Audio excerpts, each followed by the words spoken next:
오늘 우리가 함께 은혜 나누실 하나님의 말씀은 신약성경 갈라디아서 5장 22절에서 24절까지 말씀을 우리 함께 보겠습니다.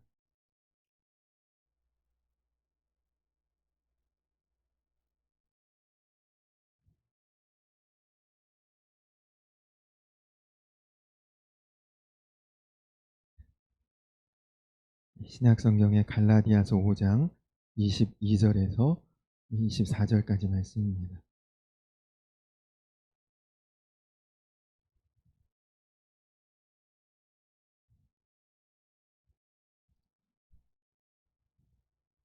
이 말씀을 다 같이 한 목소리로 함께 합독을 하겠습니다. 시작.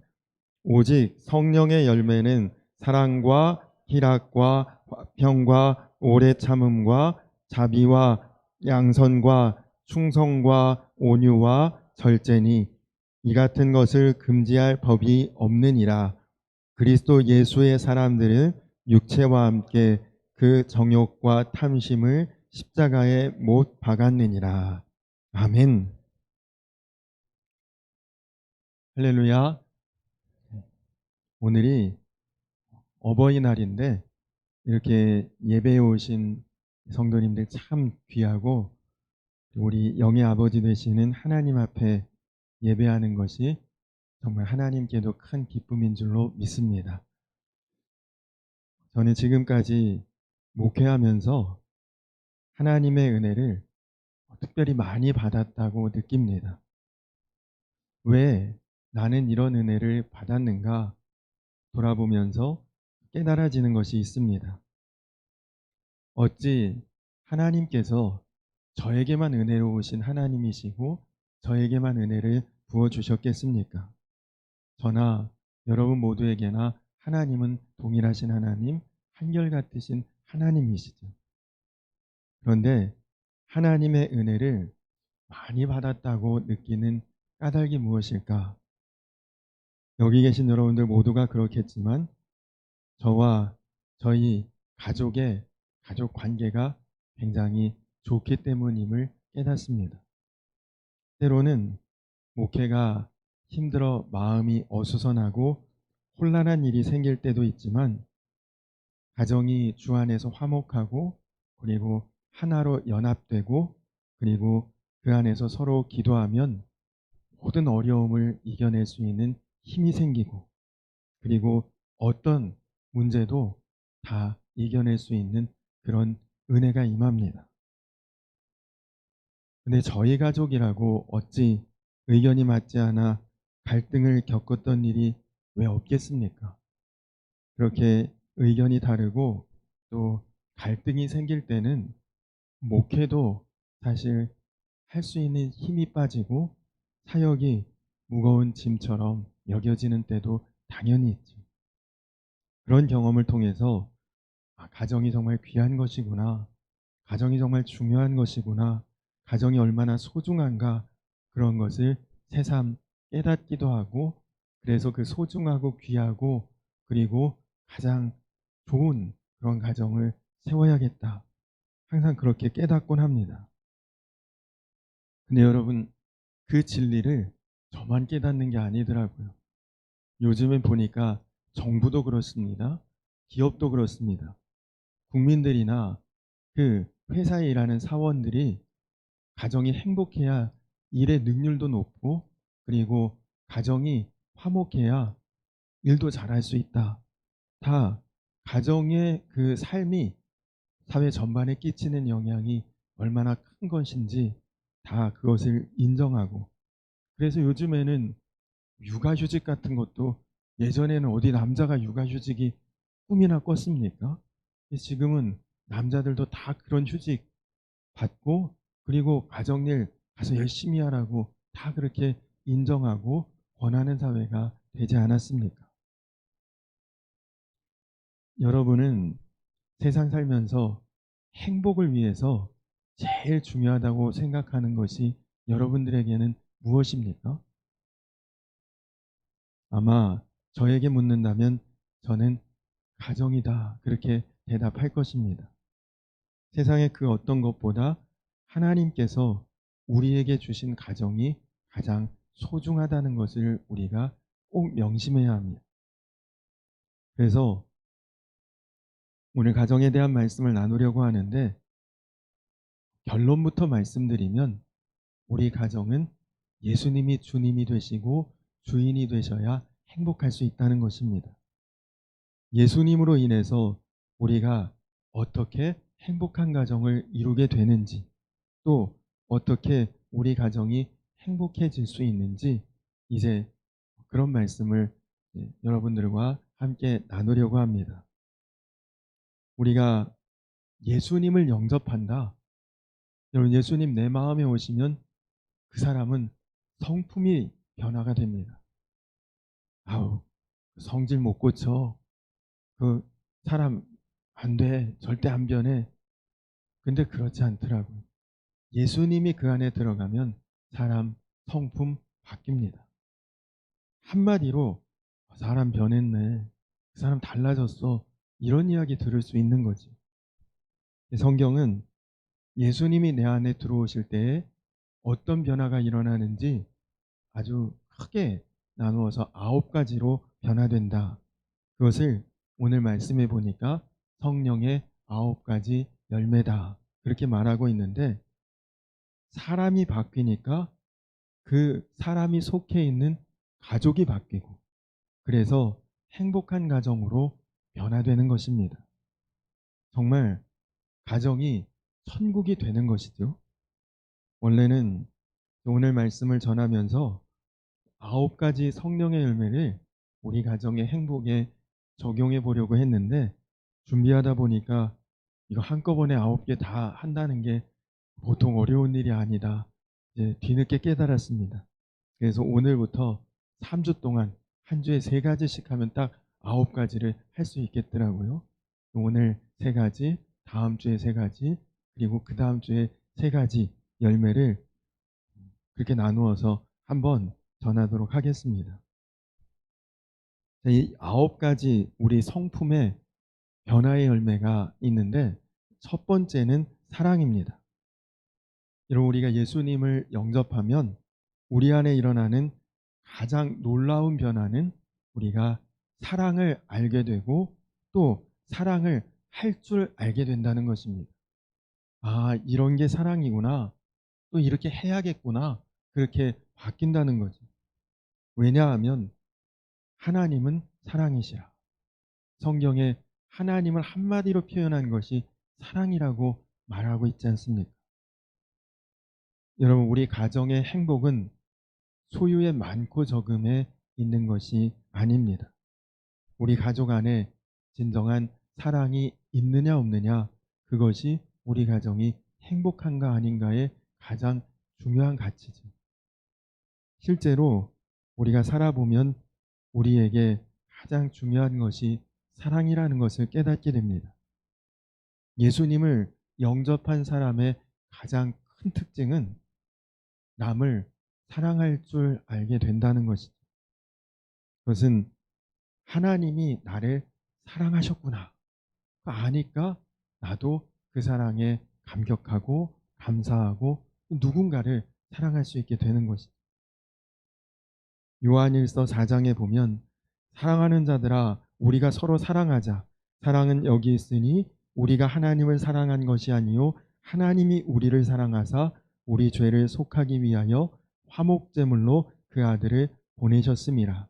사랑하는 자들아 하나님이 이같이 우리를 사랑하셨은즉 우리도 서로 사랑하는 것이 마땅하도다.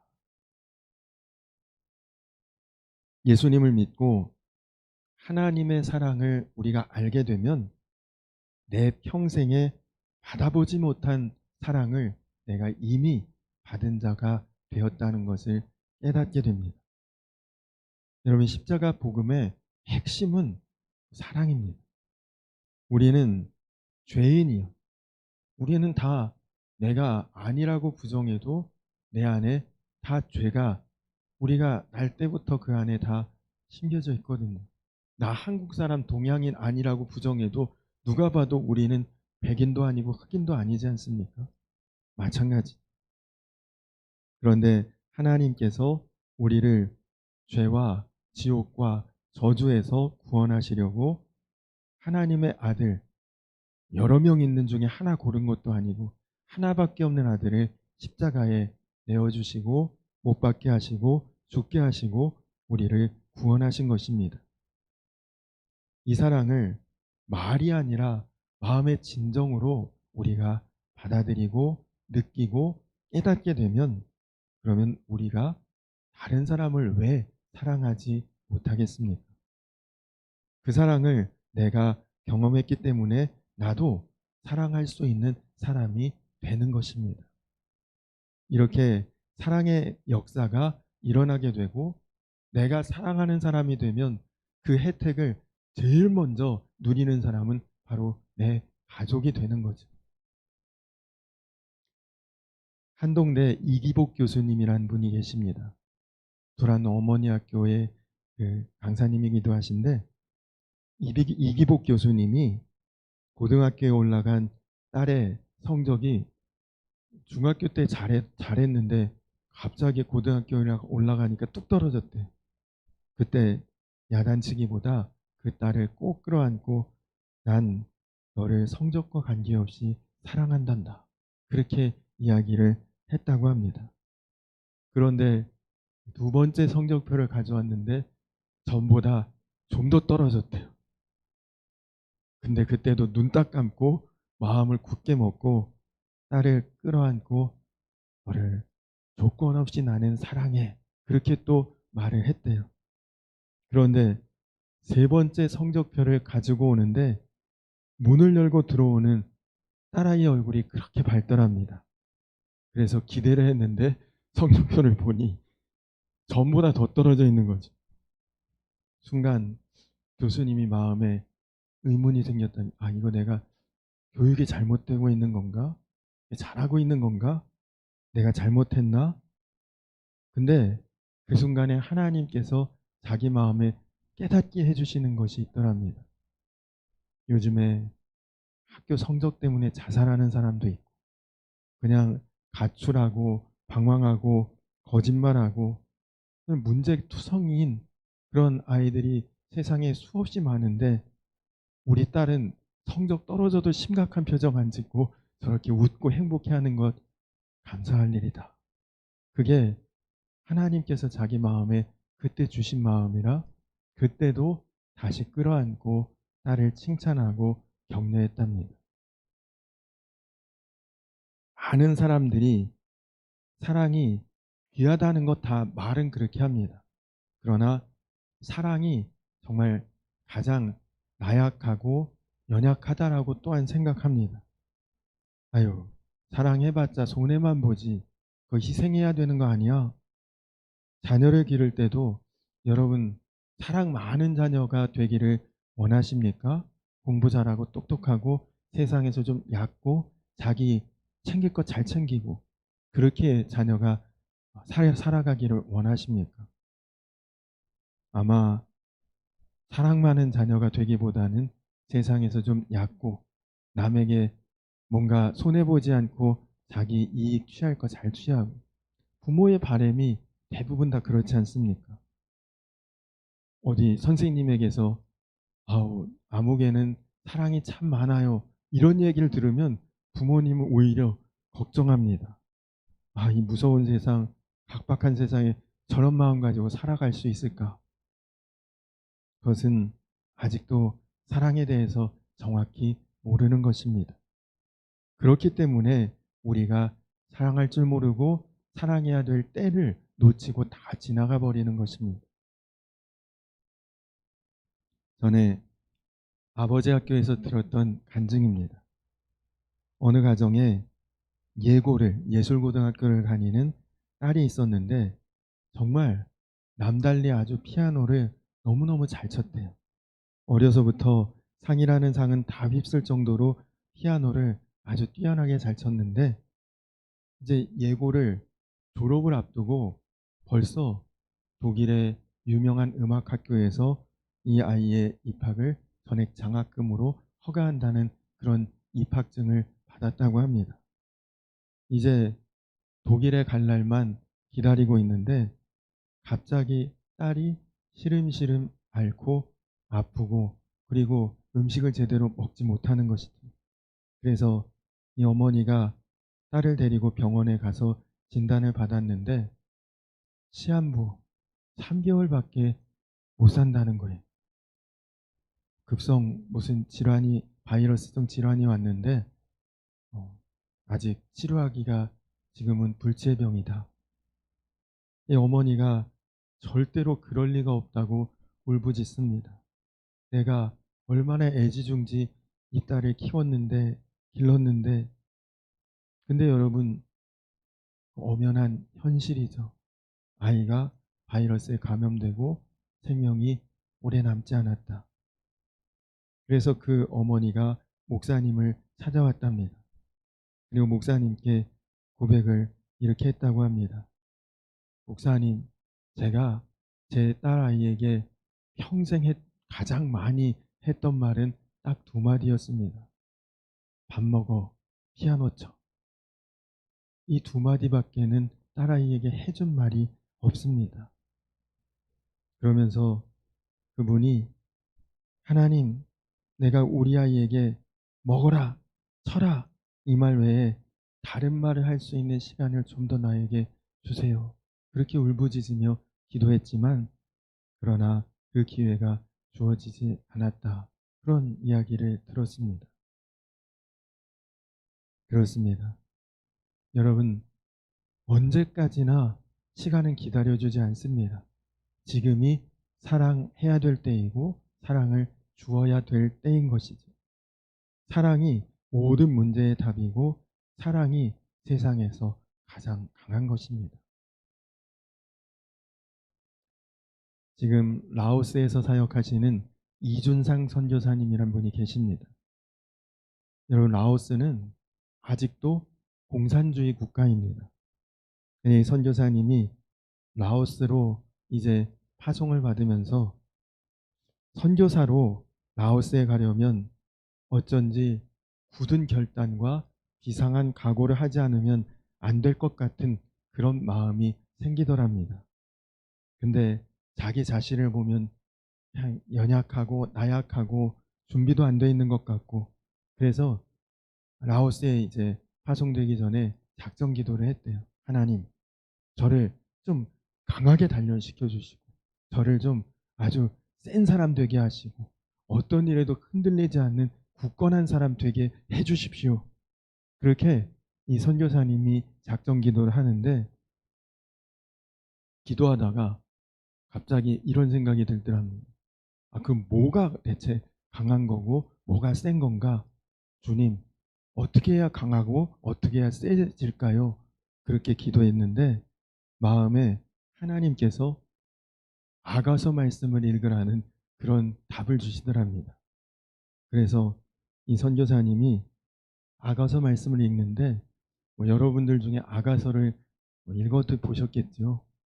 무슨 내용입니까? 남녀의 사랑 이야기 아닙니까? 하나님과 우리의 관계를 남자와 여자로 비유해서 표현한 사랑의 시인데 근데 이 목사님이 아니 강하고 센 것을 찾는데 왜 이 말씀을 읽으라고 하실까 하면서 아가서를 읽다가 눈에 한 구절이 확 들어오더랍니다. 아가서 8장 6절 말씀인데 사랑은 죽음같이 강하고 그 기세가 여호와의 불과 같으니라. 그렇구나. 사랑이 죽음보다 강한 것이구나. 선교사님이 그때 다 깨달아졌다고 합니다. 그리고 사랑은 내 안에 계신 예수 그리스도 그분인 것을 깨닫고 그 다음에는 선교사로 가는 마음이 두려운 마음이 아니라 평안한 마음이 되었고 그리고 사역을 하는 지금은 평안을 넘어서 행복하게 사역하고 있다. 그런 간증을 하셨습니다. 여러분, 이 선교사님의 깨달음이 여러분의 삶에 특히 여러분의 가정에 그대로 일어나기를 간절히 축원합니다. 둘째는 희락입니다. 이 희락은 기쁨이죠. 예수님을 영접한 자에게 분명히 일어나는 변화가 심령의 기쁨입니다. 사람이 기쁨의 사람으로 바뀌게 되는 거죠. 우리 감리교단에서 목회자들에게 나오는 기독교 세계라는 잡지가 있는데요. 그 책자에 한 칸짜리 옥탑방에 새들어 사는 한 집사님을 인터뷰한 기사가 실렸습니다. 기독교 타임즈 기자분이 그 집사님에게 물었습니다. 집사님은 언제 가장 행복하십니까? 그랬더니 그분 말씀이 밤에 빨래 넣을 때가 제일 행복합니다. 그때 하늘의 별을 바라보면 나는 참 행복한 여자구나 하는 생각이 듭니다. 이 대답을 그렇게 하시더래요. 그래서 기자가 다시 물었답니다. 근데 왜 밤중에 빨래하시죠? 그랬더니 낮에는 주인집에서 빨랫줄을 쓰니까 밤에만 제 차례가 오거든요. 그렇게 말을 하는데 그 말투에 무슨 서러움이나 원망이나 불평이 느껴지는 것이 아니라 그렇게 말하는 그 집사님의 눈에 정말 별빛이 초롱초롱 빛나고 있다는 느낌이 들었다고 합니다. 이와 같이 사소한 것에도 감사할 수 있는 조건을 깨닫고 세상을 그냥 아름다운 모습만 보면서 나는 정말 행복한 사람이구나. 어떻게 그런 마음을, 그런 생각을 가지고 살까? 사연은 이렇습니다. 그 집사님에게 5년 전부터 식물인간으로 누워있는 남편이 있습니다. 그런 상황에서도 행복을 잃지 않는 비결은 바로 예수님입니다. 그는 자신을 위하여 십자가에서 죽으신 하나님의 사랑을 알았습니다. 죄사함과 영원한 천국을 알았습니다. 구원의 감사가 낮에 식당 일을 하면서 손이 마를 날이 없고 밤에 몸을 가누지 못하는 남편 때문에 수북히 쌓인 빨래를 해야 하는 고달픈 생활 속에서도 그 집사님은 기쁨을 잃지 않는 것입니다. 엄마가 그렇게 사니까 초등학교 다니는 딸도 그것을 그대로 보고 자랍니다. 옥탑방에 살아도 단칸방에 살아도 티 없이 너그럽고 사랑스러운 딸로 잘 자라고 있다고 합니다. 그 딸은 노트에다 글을 써서 아빠의 눈동자를 통해 의사소통을 한다고 합니다. 아빠와 눈으로 말하며 행복하게 아빠의 손을 자신의 볼에 대고 웃는 딸의 모습이 얼마나 아름다운지. 그 가정을 취재하는 기자는 그 가정에서 천국을 보았다. 그렇게 기사를 썼습니다. 여러분, 많이 가져서 기쁘고 원하는 것을 얻어야 기쁜 줄 알지만 기쁨은 환경에서 오는 것이 아닙니다. 오히려 기쁨을 가지고 사는 사람은 어떤 환경에서도 기뻐할 수 있는 것입니다. 아마도 역사상 신앙생활하기 가장 힘들었던 시대는 초대교회 시대였을 것입니다. 교회가 처음 세워지고 복음이 처음 전파되고 그때가 가장 무서운 핍박과 엄청난 박해와 붙들리면 순교하는 그런 시절이었는데 그런데도 초대교회 성도님들의 마음에는 항상 기쁨이 충만했습니다. 그래서 초대교회 성도들은 아무리 교회 다니는 것을 감추고 그리고 숨기려고 해도 그 복음의 기쁨과 감격이 성도들의 얼굴 표정에서 삶의 모습에서 은연중에 다 교회 다니나 보다 드러나게 됐다는 것이죠. 사람들이 저 사람 왜 저렇게 요즘에 잘 웃어? 저 사람 왜 이렇게 친절해? 저 사람 왜 이렇게 기분 좋아 보여? 그런 사람들 조사해 보면 딱 결론은 교회 다니네, 초대교회 성도네, 딱 그것이 그대로 드러났던 것이. 그래서 결국 예수 믿고 구원받은 그 기쁨을 감출 수가 없으니까 지하의 땅굴을 수백 미터를 파들어가서 지하 도시에 숨어들어 그렇게 신앙생활을 숨어 살 수밖에 없었습니다. 왜냐? 가만히 있어도 기쁜 그 모습을 도저히 감추고 숨길 수가 없었기 때문이라고 합니다.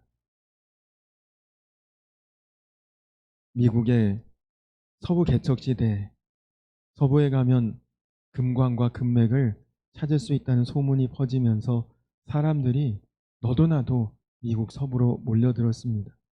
그 중에 아주 친한 세 친구가 그 미국 서부를 돌아다니면서 지지를 탐사하다가 엄청난 금맥을 발견했는데, 그 사실이 새 나가면 안 되니까 세 사람이 서로에게 단단히 주의를 주면서 아무에게도 이 사실 말하지 말고 우리끼리 언제 며칠 몇 시에 장비를 가지고 다시 만나서 이곳에 모이자, 그렇게 약속을 했답니다.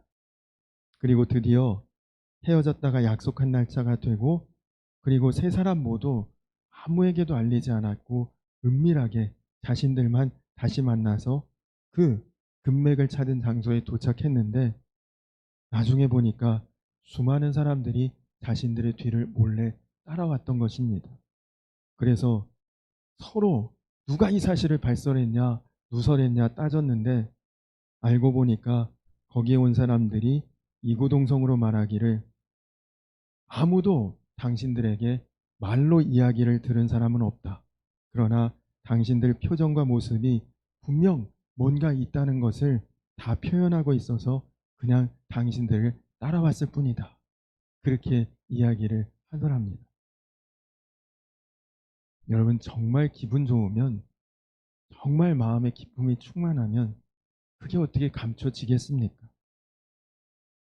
우리 성도님들 모두가 금보다 귀한 우리 예수님으로 인해, 그 복음으로 인해 여러분 감출 수 없는 기쁨이 여러분 얼굴에서, 표정에서, 삶에서 드러나고, 그리고 그 기쁨을 다른 사람, 특히 여러분 가족들에게 다 전해주실 수 있기를 주님의 이름으로 축원합니다.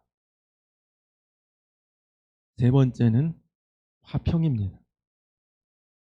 여러분 가정 안에 영적인 역사가 있다는 것을 아십니까? 지난 연합속회 때 말씀드렸듯이 우리가 눈으로는 못 보지만 우리는 지금 영적 전쟁 중에 살아가고 있는 그런 사람들입니다. 사탄은 아주 언제나 우리를 싸우게 하고 다투게 하고 갈등하고 분열하게 하려고 그냥 노리고 있어요. 언제 그런 틈이 오나, 언제 그런 기회가 오나.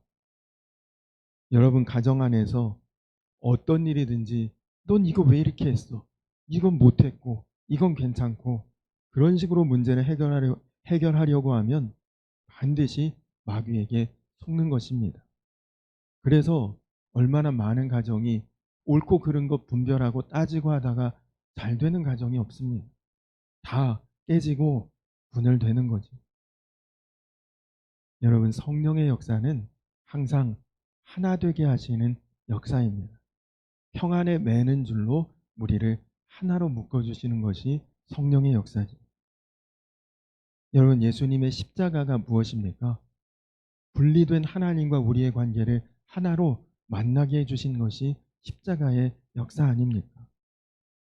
말할 수 없는 죄인인 우리가 십자가 때문에 하나님의 자녀가 된 것이죠. 그런데 이 십자가의 역사는 하나님과 우리가 하나 된 것뿐만 아니라 우리 모든 그리스도인들, 그리고 모든 사람들이 다 하나 되게 하는 역사입니다. 그래서 예수 믿는 가정은 가장 먼저 드러나는 현상이 가정이 화평하고 화목해진다는 것입니다. 여러분, 북한에 진남포 교회라는 교회가 있습니다. 이 교회가 설립된 유래가 있는데요. 한국의 초대교회 때, 지금 그러니까 지금부터 한 100여 년 전쯤, 그때 이제 막 선교사님들이 들어와서 복음 전하고, 그리고 이제 막 초창기에 교회를 세우고 할 때니까 예배당이 거의 없죠. 주로 북한에는, 그때는 이제 남북한 나눠져 있을 때가 아니지만 북쪽에는 평양을 중심으로, 남쪽에는 서울을 중심으로 몇몇 교회들이 있었는데, 평양에 살던 어떤 믿음 좋은 여성도님이 평양에서 진남포라는 시골로 이사를 가게 되었답니다. 그런데 평양에서 이 진남포까지는 거리가 너무 멀기 때문에 주일 예배를 드리려면 토요일 날 진남포에서 출발해서 주일 날 도착해서 예배를 드리고, 그리고 주일 예배 드리고 바로 되돌아와도 월요일이 돼야 집에 돌아올 수 있는, 그러니까 예배 한번 드리려면 3일이 필요한 거예요. 그래서 야, 물론 교회 가고 예배 드리고 하나님 잘 믿어야 되는데 너무 이렇게 하니까 힘들구나, 그런 생각을 했는데, 한 번은 두 아들이 둘이 있었는데 두 아들이 달구지에 짐을 싣고 가다가 그 달구지에 올려놨던 막대기가 툭 떨어지면서 갓을 쓰고 말을 타고 지나가던 그 말이 깜짝 놀라서 날뛰게 되고, 그러면서 말 위에 타고 있던 노인이 땅에 떨어져서 큰 부상을 입게 되었다고 합니다.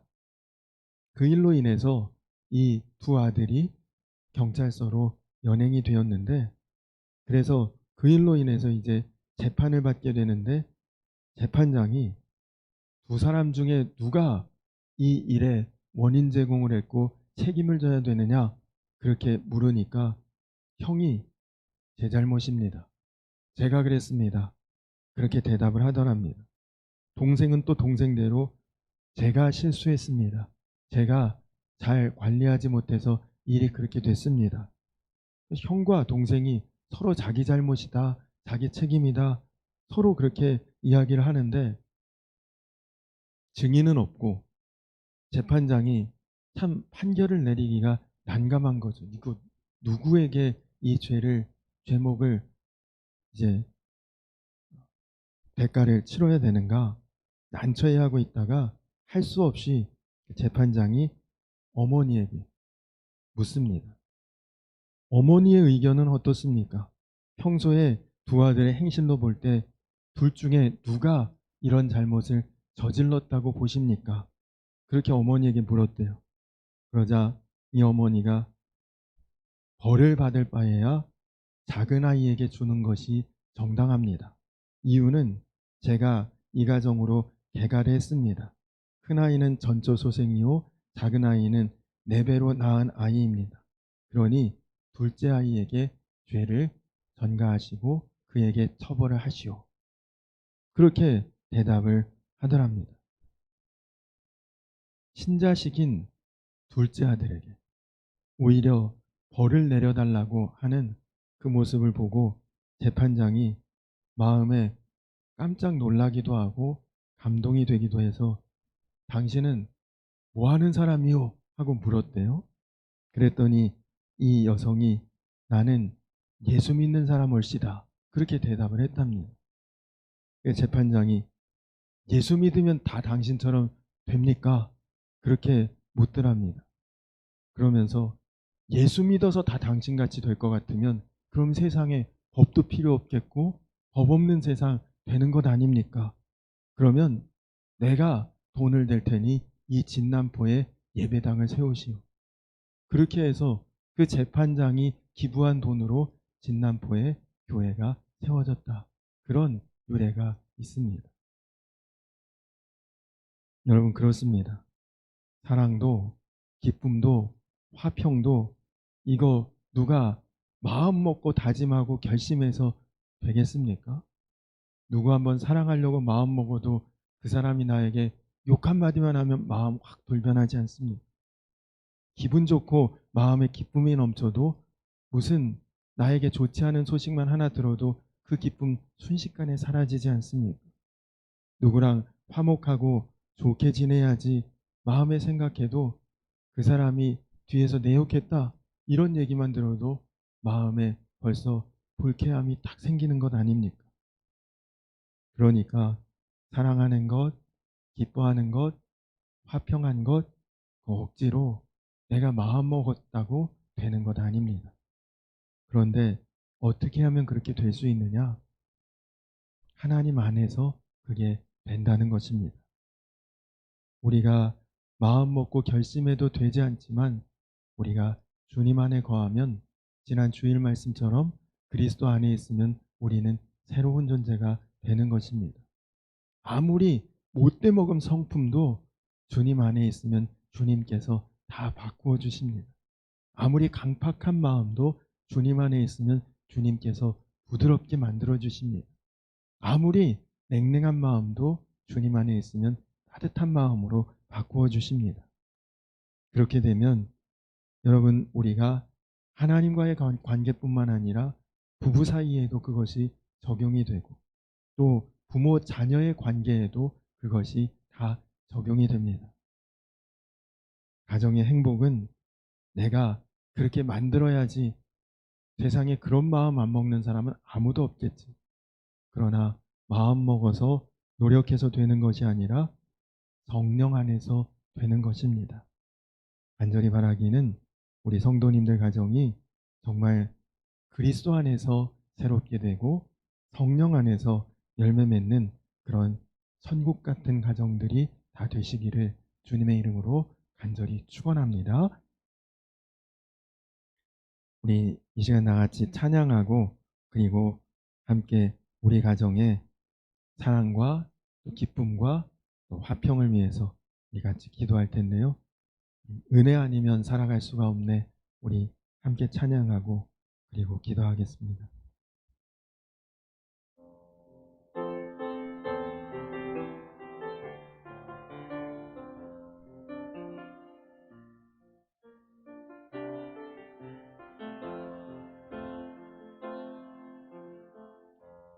은혜 아니면 살아갈 수가 없네. 호흡마저도 다 주의 것이니 세상 평안과 위로 내게 없어도 예수, 오직 예수뿐이네. 은혜 아니면 살아갈 수가 없네. 호흡마저도 다 주의 것이니 세상 평안과 위로 내게 없어도 예수, 오직 예수뿐이네. 크신 계획 다 볼 수도 없고 작은 고난에 지쳐도 주께 묶인 나의 모든 삶 버티고 견디게 하시네. 크신 계획 다 볼 수도 없고 크신 계획 다 볼 수도 없고 작은 고난에 지쳐도 주께 묶인 나의 모든 삶 버티고 견디게 하시네. 은혜 아니면 살아갈 수가 없네. 나의 모든 것 다 주께 맡기니 참된 평안과 위로 내게 주신 주 예수, 오직 예수뿐이네. 우리 이 시간 나같이 기도하겠습니다. 우리 이 시간 나같이 기도할 때 오늘 말씀에 우리가 성령의 열매 중에 사랑의 열매, 또 희락의 열매, 화평의 열매를 우리가 함께 말씀을 통해 나누었습니다. 그런데 우리가 말씀을 듣다 보니까 우리가 다 그렇게 하고 싶지 않은 사람은 아무도 없습니다. 우리가 다 그렇게 되기를 원하고 마음 먹고 결심하고 노력은 다 해보지만, 그러나 우리가 얼마나 마음이 연약한지 순간 마음에 사탄이 역사하면 사랑하는 마음도 다 사라지고, 그리고 기쁜 마음도 다 없어지고, 그리고 화평한 마음도 우리가 다 바뀌게 되는 것을 바라볼 때 우리 마음을 주관하시니 정말 우리가 예수님이 내 삶의 주인 되셔야, 예수님이 정말 나를 다스려 주셔야, 정말 우리가 주님 안에 거할 때, 정말 성령께서 나를 인도하실 때 우리가 이 모든 것이 열매가 되고, 그리고 우리 삶이 변하고 성품이 변하고 우리의 가정과 모든 삶이 달라지게 될 줄로 믿습니다. 우리 이 시간 나같이 기도할 때 주님 정말 나를 다스려 주시옵소서. 주님 정말 나의 주님이 되어 주시옵소서. 주님 안에서 정말 내가 사랑의 사람, 또 기쁨의 사람, 화평의 사람, 또 그런 우리 가정이 되게 하여 주시옵소서. 우리 다 같이 간절한 마음으로 주여 한번 부르고 기도하겠습니다. 주여! 좋으신 아버지 하나님 감사합니다. 하나님 그렇습니다. 주님 우리로 말씀을 통해 깨닫게 하시니 감사합니다. 그렇습니다. 주님 이 모든 것들은 성령의 열매입니다. 주님 나의 열매가 아니라 내가 애쓰고 힘쓰고 노력하고 마음먹어서 될 것이 아니라 성령께서 행하셔야만 우리가 반드시 열매로 얻을 수 있는 것들임을 깨닫습니다. 하나님 사랑하고자 하는 마음이 왜 없겠습니까? 그러나 주님 십자가 예수님의 그 놀라운 사랑을 내가 정말 마음에 강하게 느끼고 깨닫게 될 때 내가 사랑할 수 있는 사람이 될 줄로 믿습니다. 주님 정말 주님께서 내 안에 큰 은혜와 기쁨의 복음의 감격을 주실 때 우리는 그것이 나의 얼굴을 통해 표정을 통해 삶을 통해 도저히 감출 수 없는 기쁨과 은혜와 감격이 될 줄로 믿습니다. 하나님 또한 주님께서 내 마음 가운데 십자가의 은혜로 함께 하셨기에 내가 주님과 하나님과도 화목하고 내 주변 가족과 모든 사람들과도 화평케 될 줄로 믿습니다. 하나님 이제는 그 놀라운 십자가의 은혜와 성령의 역사하심 그리스도 안에 있을 때에 모든 것이 이루어지는 놀라운 은혜 가운데 나아갈 수 있도록 주여 인도하여 주시옵소서.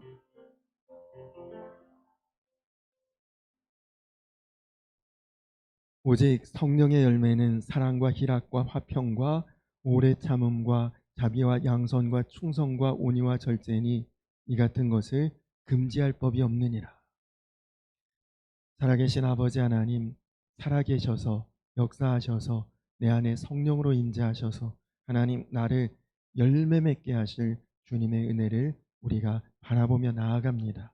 하나님 사랑하기를 원하고 또 기뻐하기를 바라고 그리고 화평하기를 우리가 간구하지만 결심하지만 마음먹은 대로 그렇게 잘 살지 못하고 있습니다. 하나님 그래서 이제는 나를 믿고 의지할 것이 아니라 오직 내가 그리스도 안에 거하고 주님이 내 주님이 되시고 그리고 성령으로 내 안에 역사하셔서 성령으로 열매 맺는 우리 삶이 되게 하여 주시옵소서. 나를 사랑하신 그 주님의 사랑으로 나도 사랑할 줄 아는 성숙한 인격 되게 하시고 그리고 내 안에 복음의 놀라운 기쁨이 정말 누를 수 없고 감출 수 없는 그런 기쁨으로 드러날 수 있게 하시고 그리고 정말 예수님 십자가로 하나님과 나를 화평케 하시고 또 내 주변의 모든 사람을 화목하게 하시는 놀라운 은혜로 하나님 우리 가정뿐만 아니라 교회와 더 나아가서 나라와 민족 위에 화평함과 화목함의 은혜를 더하여 주시옵소서. 그래서 주님 정말 사랑하는 우리 성도님들 모든 가정이 정말 성령의 열매를 맺어갈 수 있도록 주님 항상 도우시고 역사하여 주시옵소서. 감사드리며 예수님의 이름 받들어 간절히 기도드렸습니다. 아멘. 하늘에 계신 우리 아버지여 이름이 거룩히 여김을 받으시오며 나라의 임하옵시며 뜻이 하늘에서 이룬 것 같이 땅에서도 이루어지이다. 오늘날 우리에게 일용할 양식을 주옵시고 우리가 우리에게 죄 지은 자를 사하여 준 것 같이 우리 죄를 사하여 주옵시고 우리를 시험에 들게 하지 마옵시고 가만하게 해서 구하옵소서. 대개 나라와 권세와 영광의 아버지께 영원히 싸움나이다. 아멘.